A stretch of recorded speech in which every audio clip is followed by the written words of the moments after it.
ఇక కాసేపటి క్రితమే ఎమ్మెల్సీ మహబూబ్‌నగర్ స్థానిక సంస్థల ఎమ్మెల్సీ ఫలితాలొచ్చాయి సార్. 111 ఓట్ల తేడాతో బీఆర్ఎస్ క్యాండిడేట్ గెలిచిన పరిస్థితి. ప్రభుత్వం ఏర్పాటు చేసిన తర్వాత 6 నెలలకే వాళ్ళ క్యాండిడేట్ ఓడిపోవడం అనేది కాంగ్రెస్ మీద ఎట్లాంటి ఎఫెక్ట్ అంటే చూపించే అవకాశం ప్రజలు ఉంది? ఎన్నుకున్న సీటే కాదు కదా, హ్మ్. లోకల్ బాడీస్ రిప్రజెంటేటివ్స్ ఎన్నుకుంటారు. హ్మ్. లోకల్ బాడీస్ రిప్రజెంటేటివ్ అది బీఆర్ఎస్ సిట్టింగ్ సీటు. హ్మ్. లోకల్ బాడీస్లో ఉన్న వాళ్ళంతా బీఆర్ఎస్లోనే ఉన్నారు. బీఆర్ఎస్లో నుంచి పెద్ద ఎత్తున ఖాళీ అయితే మా కాంగ్రెస్ గెలిచేది. హ్మ్. కానీ బీఆర్ఎస్ నుంచి 26 మంది ఎమ్మెల్యేలు ఎలక్షన్ల ముందే ఖాళీ అవుతారన్నా కానీ ఖాళీ కాలేదు. అటు బీజేపీ ఇటు బీఆర్ఎస్ చేసిన ప్రచారం ఇందుకు కారణం. కాంగ్రెస్ ప్రభుత్వం ఎక్కువ రోజులు ఉండవు, ఎన్నికల తర్వాత కాంగ్రెస్ ప్రభుత్వం పడిపోతుంది, ఇవన్నీ చెప్పే వరకు ఏంటంటే ఎక్కడికక్కడ బీఆర్ఎస్ నేతలు వెయిట్ అండ్ వాచ్ మోడ్లోకి వెళ్ళిపోయారు. అంటే మిమ్మల్ని అంటే అంటే మనం ఎవరికైనా ఫోన్ చేస్తారనుకోండి, they kept you on hold అంటే చూడండి. సో అందువల్ల బీఆర్ఎస్ నేతలు పార్టీ ఫిరాయించడం ఆన్ హోల్డ్లో పెట్టారు. పార్లమెంట్ ఎన్నికల తర్వాత చూద్దాం, బీజేపీ పెరుగుతుందా, కాంగ్రెస్ ఉంటుందా, కాంగ్రెస్ బలంగానే ఉంటుందా, బీఆర్ఎస్ మళ్ళీ లేవదా.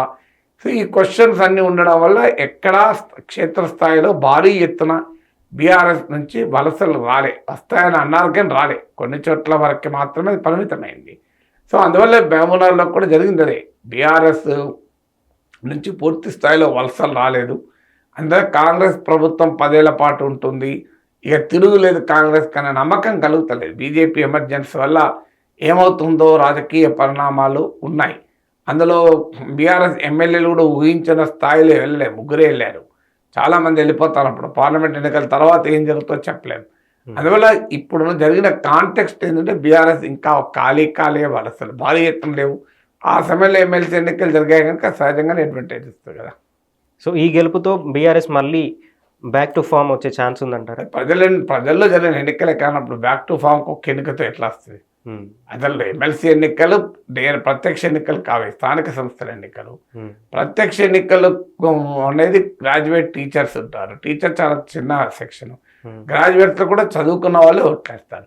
బట్ డెఫినెట్గా బీఆర్ఎస్కి చెప్పుకోవడానికి అది అవకాశం ఉంటుంది. మా పార్టీ చచ్చిపోయింది అన్నారు, చూడు చావలేదు, మా ఎంపీటీసీలు మా జడ్పీటీసీలు మాకే ఉన్నారు, పార్టీ దెబ్బతింటుంటే వాళ్ళంతా వెళ్ళిపోరా ఉన్నారంటే అర్థం ఏంటి?